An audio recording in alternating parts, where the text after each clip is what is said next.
Do you wish you could take back the worst day of your life?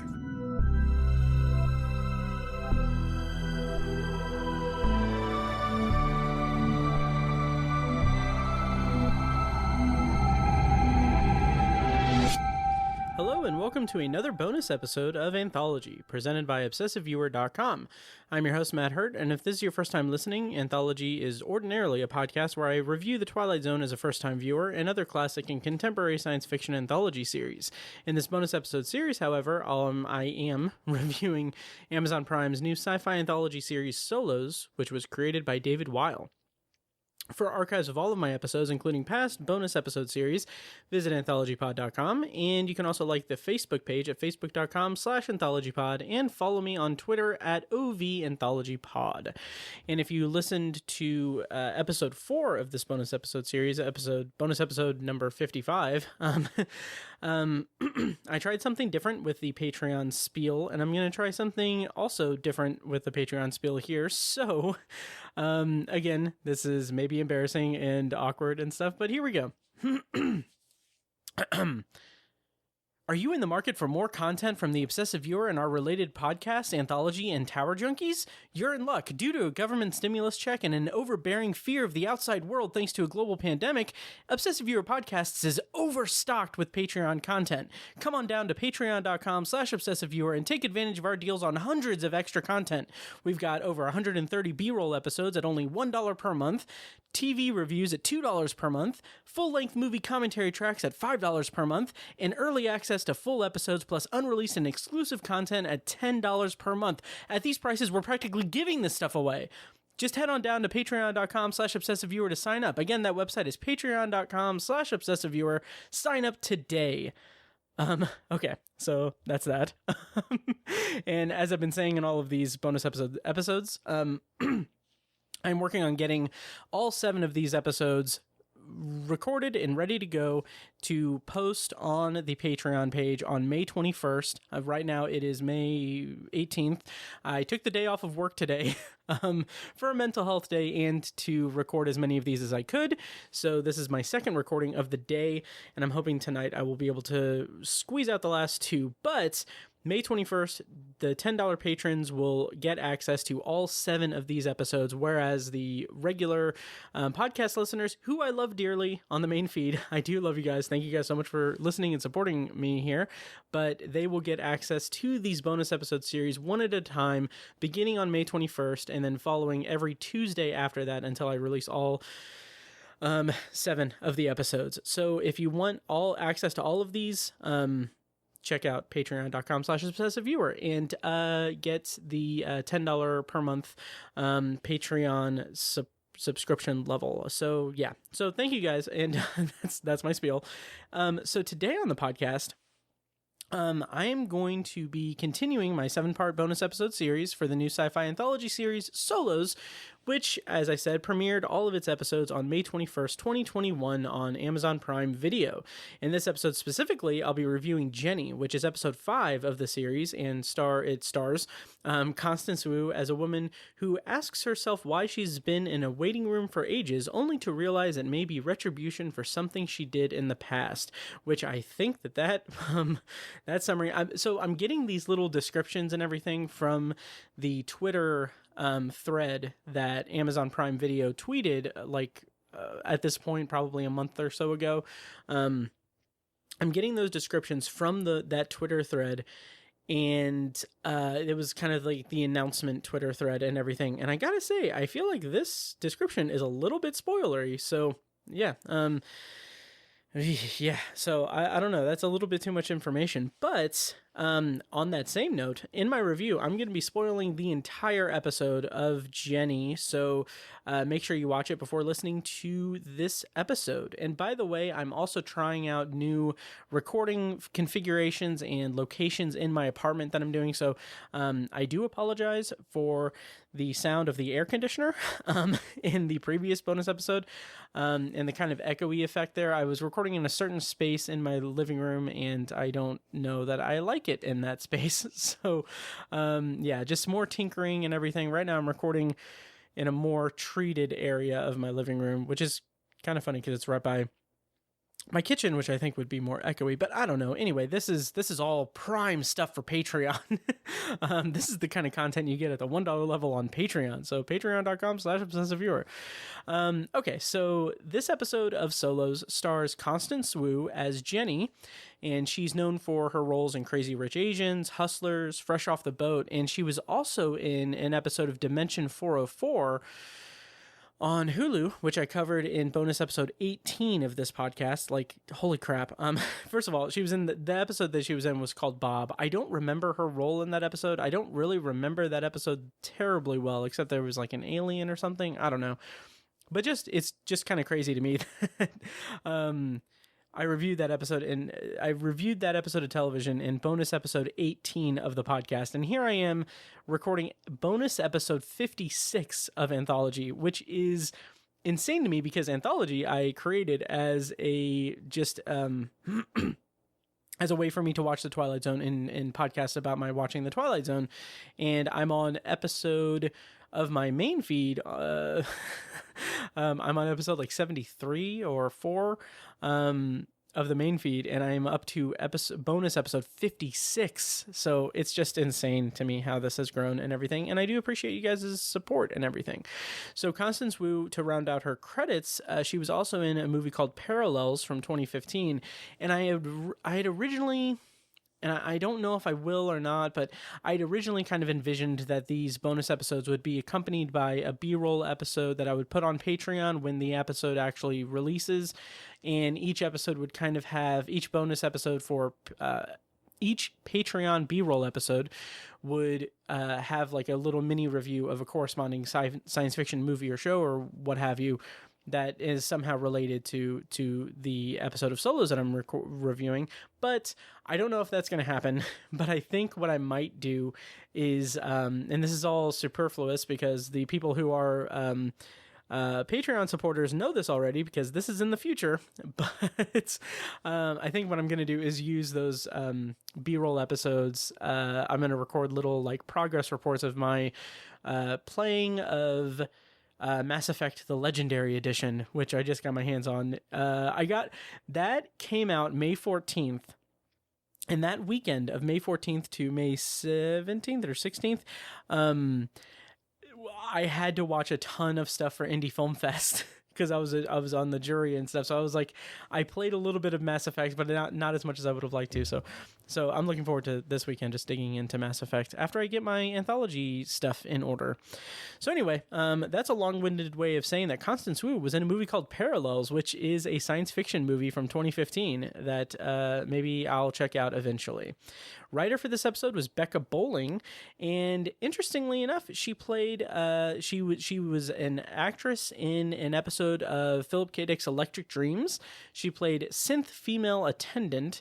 I don't remember what episode it was. I didn't mark that down, but that's neat because Philip K. Dick's Electric Dreams was a fun show that was on Amazon Prime also. And I think it was like co-produced by a production company across the pond. But it's interesting because so this might be a complete mistake considering that my intention with these bonus reviews is to record them and then release them all on day one of the release of the show, and I'm already behind because the show is premiering in a couple of days, so I need to kind of crunch and get these episodes recorded and everything. So having said that, this might be a mistake for me to do, but I do plan on finally covering Philip K. Dick's Electric Dreams this year. Absolutely, like hard stop. It's going to happen this year. 2021 is like the year that I finally cover this show that was in like 2018. So I'm going to do that regardless. But my plan is, and again, this might be a mistake to reveal this because I can't guarantee I'll get it done, but I'm looking at doing that bonus episode series in the same style that I'm doing the Solos ones. So I'm thinking that I'll do week-to-week releases when I get them all done, but all 10 episodes will be available all at once for the $10 Patreon supporters on the day that the first episode of that bonus episode series comes out on the main feed. And I'm looking at August August 3rd being the start of that bonus episode series. So if all goes as planned, I have enough lead time that I'll be able to bank all of those episodes. I'll release all of them on the Patreon for the $10 subscribers on August 3rd, and then from there we'll go week to week on the main feed with all 10 episodes. So that's what I'm looking forward to. We'll see what life has planned for me. But yeah, Becca Bowling was in an episode of Philip K. Dick's Electric Dreams. So, I mean, cool. And now she wrote an episode of Solos. Director for this episode, as is the case with many of these episodes, is David Weil, the creator of the show. And like I've said before, since this show is by design kind of pretty bare bones and everything, I'm just going to go ahead and go into my feelings as a viewer on this episode of Solos. So... So I feel like this episode really leaned into a more comedic tone for the most part, for most of it. And to be honest, that first time I watched it, I really wasn't as engaged with it, with that tone and everything. And also, I kind of felt like that since this is the first episode where a character doesn't interact or play off of another character in terms of like a robot or an AI character, I found that to be kind of distracting because Constance Wu, her character, is very like it's a unique performance and a unique tone to strike because it does play up this whole like train wreck party animal kind of character, but it is shielding this incredibly depressing and sad and horrific truth underneath it. So I don't know, I just kind of found it a little bit distracting that her interactions, her monologues are all we have to kind of go off of. And it was kind of fun to see her play like a bit of a train wreck character. It wore pretty thin as the episode progressed, but when it shifted to that more dark kind of tone and that more dark, the darkness, as the darkness beneath that facade of a train wreck kind of day drinking drunk person in a waiting room, as that facade kind of was lifted off and it revealed a much darker reality behind it. I kind of really latched onto that, and I really appreciated that and respected the episode for it.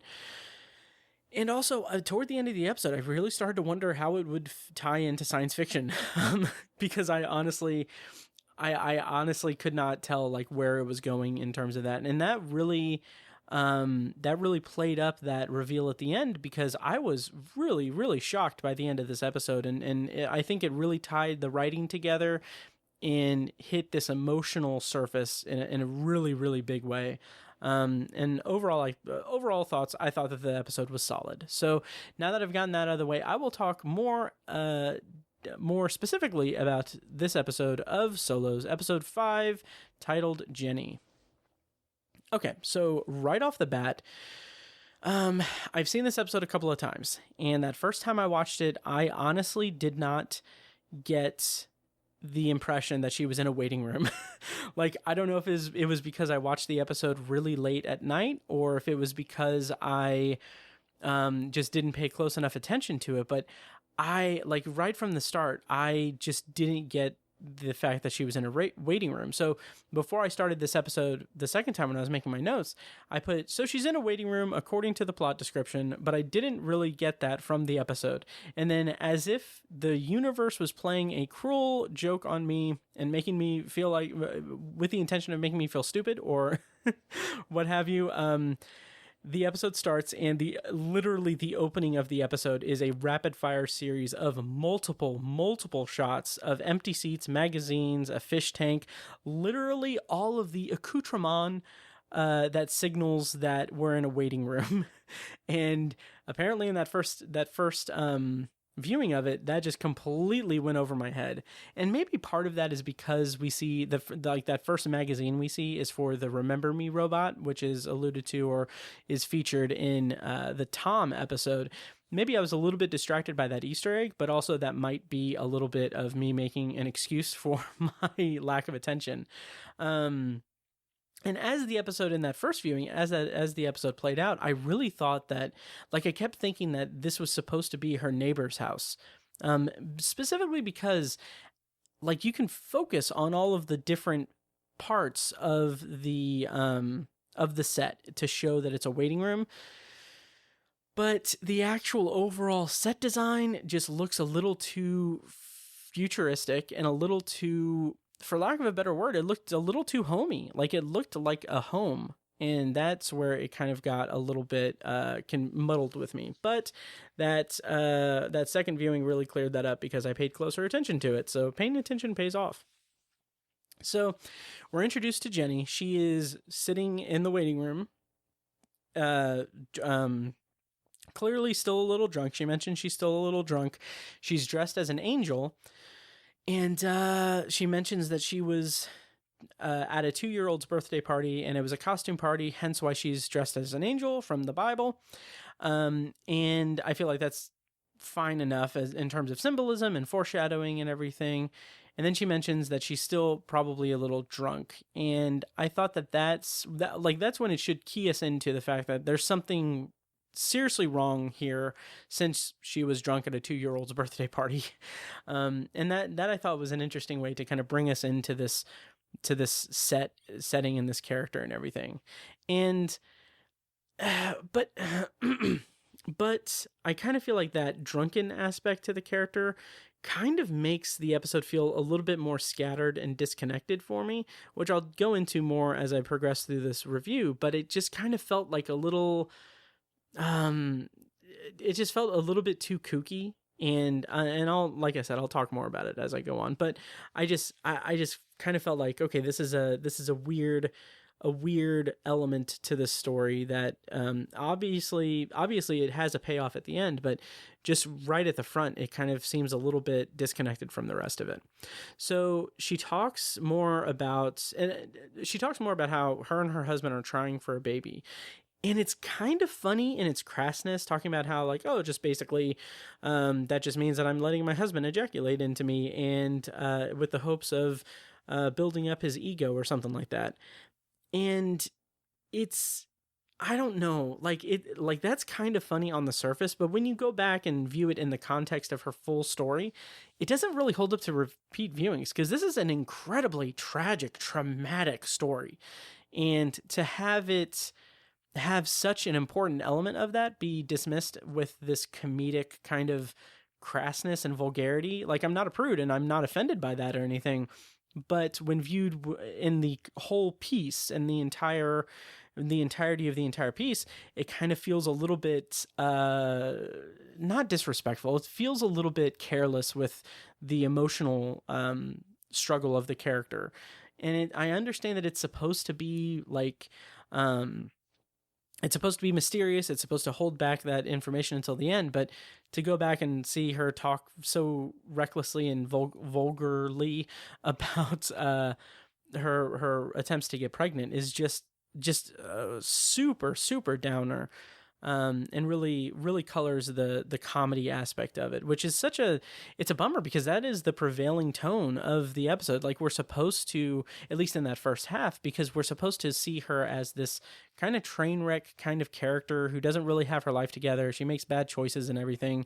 And then later in the episode, in the kind of the climax of the episode, we learn why she is that way, why this is a part of her life and everything. So I don't know. It just kind of feels a little bit disjointed and disconnected in terms of tone, and marrying that tone with the rest of it.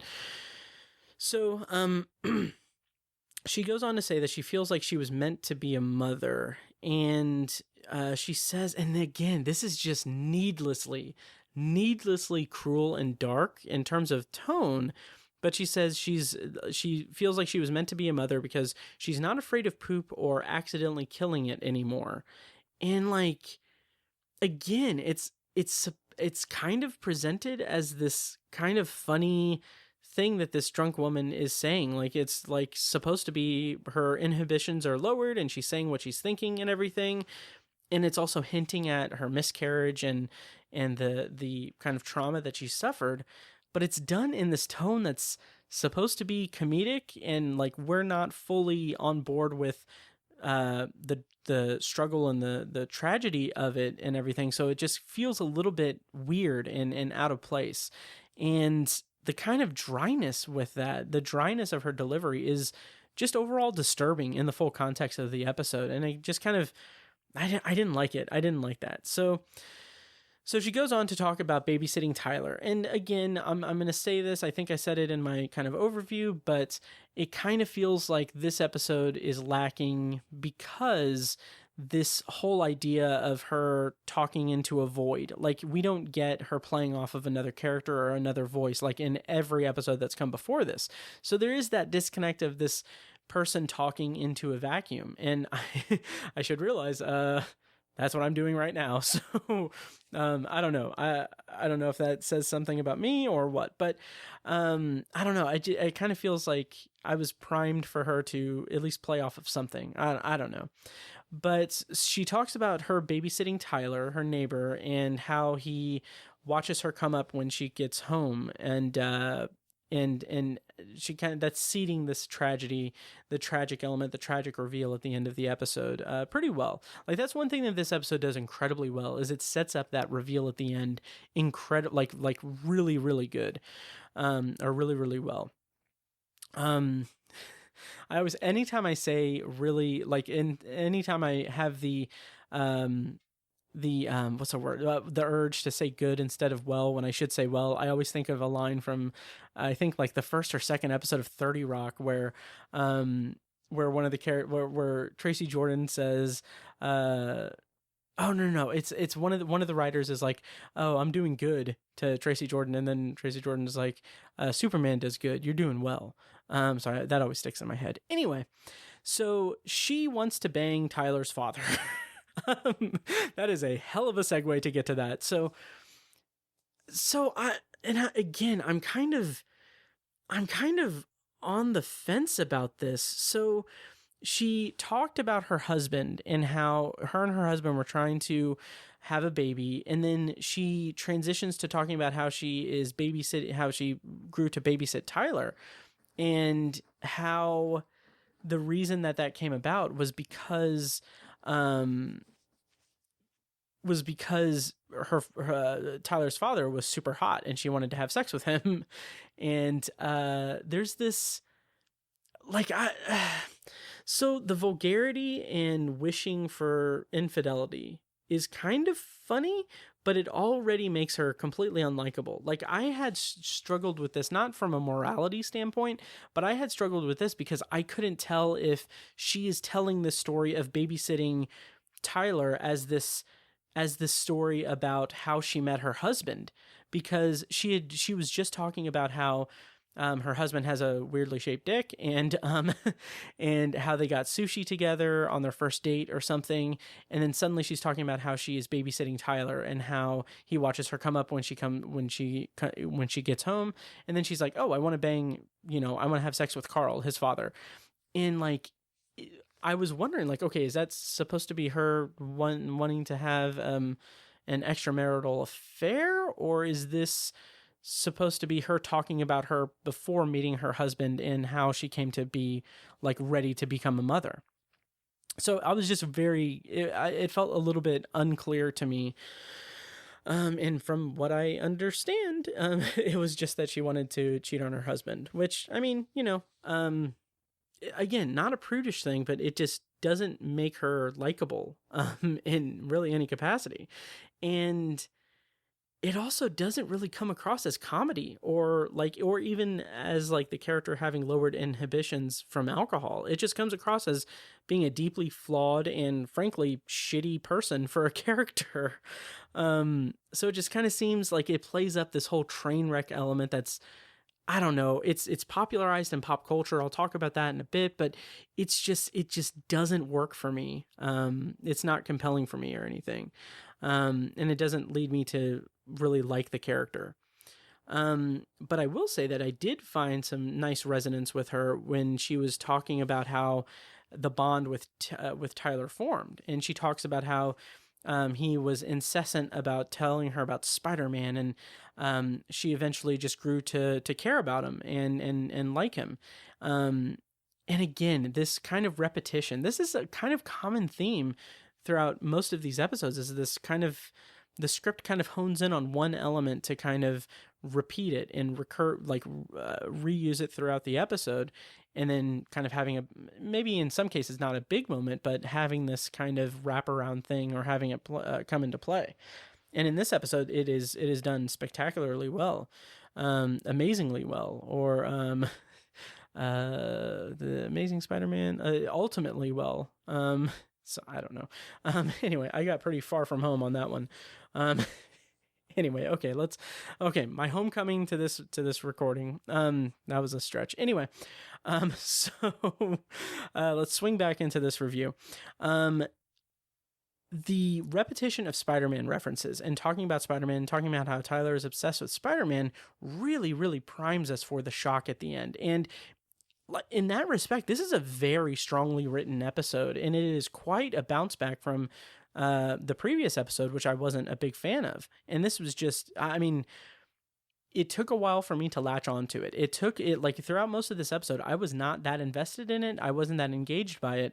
But when that hits at the end, like, that hits at the end, which obviously I'll talk about in a little bit. So she then goes on to kind of describe, and I love the kind of slow and steady pacing of the monologues that she delivers, because it is just transitioning her into these different elements of the character and loosening her up and telling her more truthful parts of her story. And so in that respect, she describes how she hates herself and how she doesn't blame her reproductive organs for betraying her.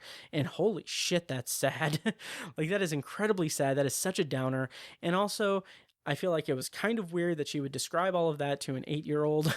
So I don't want to nitpick or anything, but I thought that was kind of strange. But she follows that up with talking about how, like, that bond formed with Tyler, and how, like, the kind of listening and talking their feelings out and everything was reciprocated, because she was talking to him about how she comforted him for being bullied and everything. And that's a nice moment, and then it's undercut by the comedy, which I did kind of get a kick out of, because she says that, Tyler then said that, Vivian, I think the name was Vivian, Vivian says that you're sad. And it's just a comedic way to bring her into the fold and bring us into the fold of her realization that Carl had a girlfriend. And she mentions how the girlfriend was annoyingly beautiful and French looking because she was French and everything. And she was just very disappointed and everything by that. And at this point, I really, really thought that this was going to take a happy turn and reveal that her friendship with Tyler led her to meeting her husband wherever they got sushi, and led her to being prepared to be a mother. I kind of, for some reason, I just thought that was going to be the trajectory of the episode. And that was definitely not the case, because this goes into some very tragic, very sad, very, very horrifying places. So she talks about how she still babysat after realizing that Carl had a girlfriend and would therefore not be paying her in sex for the babysitting. Which, again, if she's married in that, like, that's just kind of weird how cavalier she is, or how that isn't a factor in it. It's just kind of not. I'm not saying that from a moral position. I'm saying that from just a convolution or convoluted position, because I don't know, am I supposed to be, like, is this supposed to be when she's single, or is it supposed to be just an extramarital affair that she wants? I don't know. It didn't really work for me. And she talks about how she became fond of Tyler, and then it gets to just some weird points where she talks about how she would pretend that it was her house and her life, and that she was Vivian or whoever the French woman was. And she says that one time she went to their bedroom, got naked, and dressed in Carl's girlfriend's shoes. And again, this is where I have, like, the most, like, not, I guess, most problem with this kind of train wreck persona, because the train wreck persona is supposed to be entertaining, but it's really just incredibly pathetic. And that I can't really forgive in this, because it just doesn't fit. It doesn't make her a sympathetic character the way that I think that it is intending to. And maybe that's my own personal bias, because like I just feel like in pop culture, culturally speaking, I feel like the romanticizing of self-medication through alcohol, and like how wine is branded to like mothers and women, because it's hashtag wine o'clock. And I don't like the idea of, alcohol consumption and self-medication and everything being branded as a as an activity, as a not necessarily as an activity, but as a personality trait. Like it's obnoxious and dumb and really pretty harmful in the grander scheme of things to people who have like addictive personalities. I don't know. Anyway, so Carl and the girlfriend found her in the bedroom naked with the shoes and kicked her out and said that she's never to come near Tyler again. And so that's when she reiterates and says again, and kind of further primes us for the reveal at the end. She says that Tyler comes out to see her every time she comes home, because they have kind of a shared driveway in their houses. And she doesn't think that they ever told him why she doesn't babysit him anymore. And so that's kind of priming us for the reveal at the end, the tragedy at the end. And I gotta say, it's more clear in this viewing that she's in a waiting room. It's just too vague in service of the reveal at the end of the episode. And then as I typed that note, she says, "I can't actually remember what I'm waiting for. Why the fuck am I here? I wish I could remember how I got here." And so that is like cementing the idea of her being in a waiting room and her being kind of in there waiting. And it also switches the tone of the episode. It transitions to a tone of her being at the birthday party, which is separate from her backstory of babysitting Tyler and wanting to have an affair with Carl. She goes on to recount the events of the party, and she said that she wasn't drinking, not at first, and she was annoyed at all the boring people and how they were showing her pictures of their kids and everything. So to hide away, she went to the bathroom and she hung out in the bathroom, and she miscarried. Like, she reveals that she was pregnant and there was blood, and she miscarried in the bathroom. And that was fucking intense and weirdly cruel, and graphic and harsh. She talks about how what she'd been waiting for, what she'd been wanting, was right there in her bloody underwear. And like, that is just fuck. I mean, that is just that it feels a little too dark to me. And maybe as of this recording, it's May 18th, I might be more sensitive to that, since a friend's wife recently miscarried in real life. And that just makes me more sensitive to that. And just, I mean, it just seems so cavalier and just in a little too matter of fact. And it seems more written for the idea of it being a reveal than it being like a traumatic moment for her, because the tragedy, the trauma that she suffers as a result of that the actual trauma that leads her to the waiting room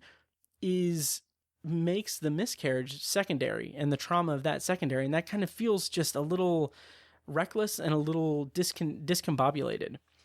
So she leaves the bathroom and she says that she drank and everything, which also, like, I just kind of wonder, like, what 2-year-old's birthday has a bunch of alcohol? Like, that's kind of a weird disconnect for me. But I haven't been to a lot of 2-year-old's birthday parties, so I don't know. So this switch in tone where she talks about the party is effective, and I'm really thankful that it isn't romanticizing day drinking or self-medicating, like I said before, but it's also carrying on this idea of like this comedic tone that has been present throughout the episode up until now.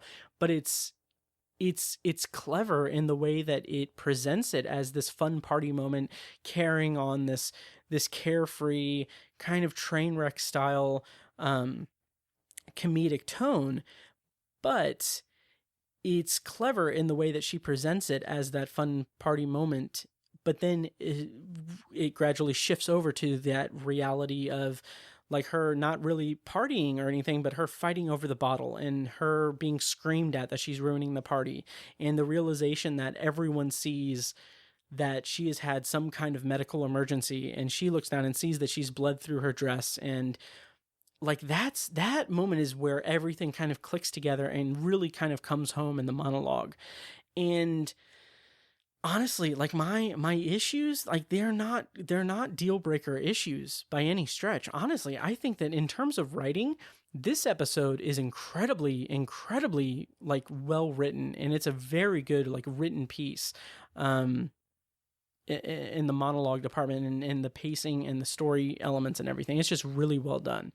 So she goes, and this is kind of, man, this is such an important part of this episode. So she talks about how she gets into her car, she's crying, she's delirious, she realizes like, oh, it's not that far from her house, she can still drive even though she's been drinking, and she's clearly like not in a state to drive by any stretch.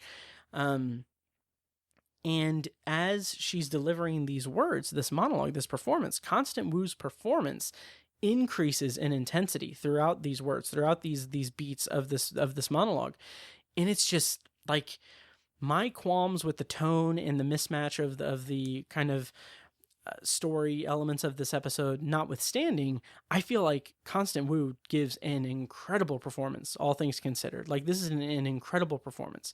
So she talks about how she's swerving, she's not very coherent or anything. She hits a mailbox, and then she crashes into a tree, and she says there's colors and cracking and limbs, and then there's a beat, and she says, and a Spider-Man figurine.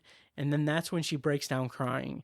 And holy shit. So of the 5 episodes of this show that I've seen, this is hands down the single best moment so far for me. And I say that as someone who adored Anthony Mackie's performance in Tom and was really enamored with the use of a Rodecaster Pro in Leia.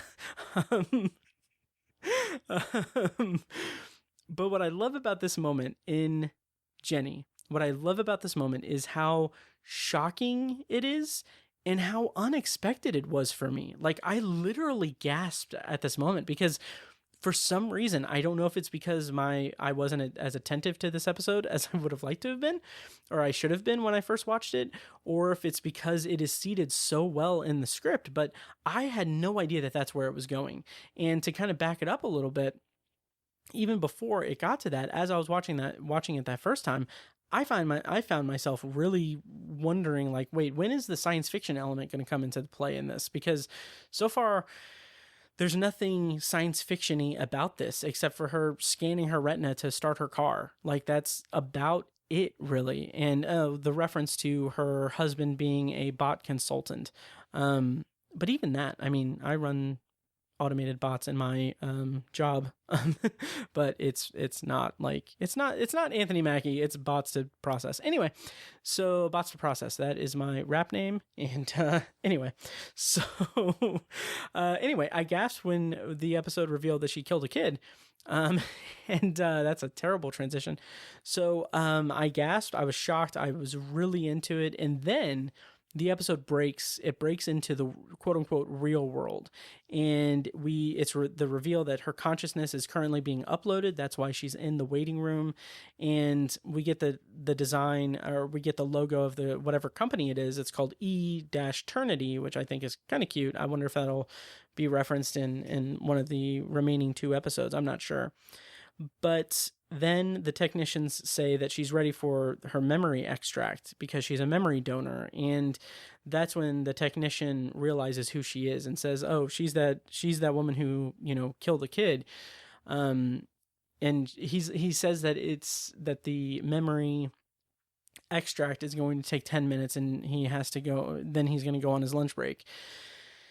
And then he says, well, I'll let her sit there for a while I go on my lunch break, and then I'll come back and do it. So it's kind of this cruel harshness, that really, really reminds me, like this episode is another episode that's very reminiscent in tone to Black Mirror, which I don't know if that's necessarily a compliment or at this point, or if it's a criticism that it's kind of just really playing into this kind of Black Mirror-esque reality, which I love Black Mirror. So, and this episode does kind of make it its own thing. So I can't really say for certain that I am criticizing it for that. I just think that it fits that tone.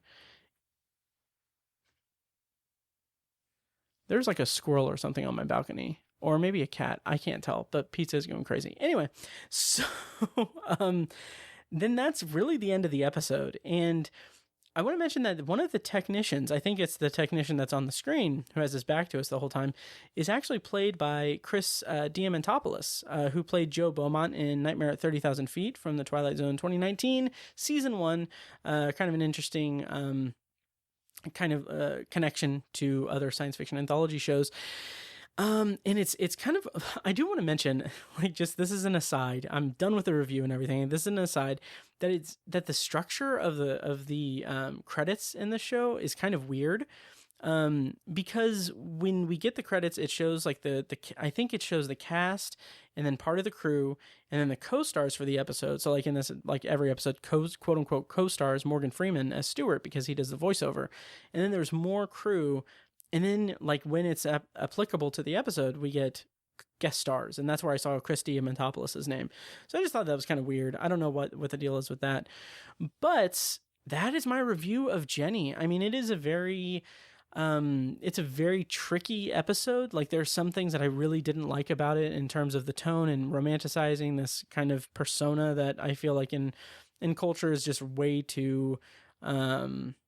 I don't know. It's way too romanticized and dumb. It doesn't fit my personality or anything. Yeah, so I don't know. It just doesn't really fit with me. But the actual kind of reveal, the revelation at the end of the episode, does hit home. It does create this really intense revelatory moment at the end of the episode, which I did appreciate. I did appreciate it for that and thought that it was a really well-constructed, written episode. And the performance by Constance Wu is ridiculously good.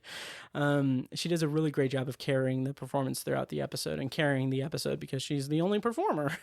So I really liked it for that. And again, I feel really icky and not really that interested in I feel like it was a little reckless to go to the lengths of darkness that it does, but it does bring it home in a good way or in a solid way, if not derivative way from Black Mirror, but that remains to be seen. So that is my review of Jenny. Hope you guys enjoyed it. Let me know what you thought. And yeah, so next up I have two more. It's not a Dumo. I've got two more. Shout out to Comedy Bang Bang. Anyway, and Scott Aukerman. So anyway, I have got two more reviews of this show to go. I've got, I think it's Nira and Stewart.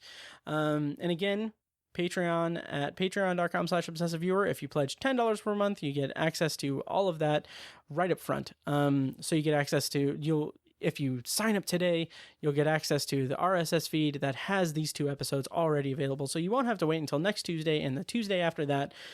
And yeah, and there's also a bunch of other fun, good stuff on Patreon that I post and everything. So it's great. It really helps me pay the fees to run all of the podcasts and everything. And it's really good to just, make money off of this content. But if you are not financially able to support me on Patreon or anything, no worries, because I appreciate you listening at all.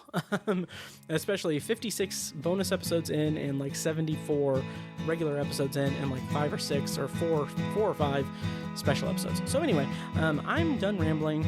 Thank you guys so much for listening, and I'll see you next time for Nira and whatever the main feed episode is. Thank you guys for listening, and I'll see you next time.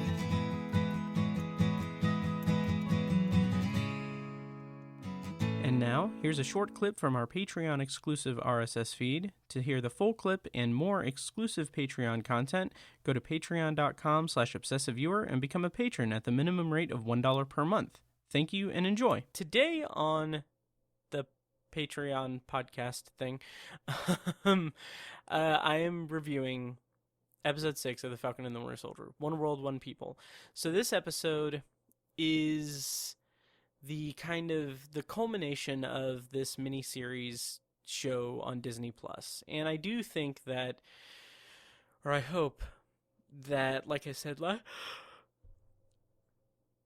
I could not stifle that yawn. I really, really wanted to try to conceal that, but I couldn't. So anyway, as I said last week, I'm really hoping that The Falcon and the Winter Soldier has a second season. I really hope that there's more to this format for these characters.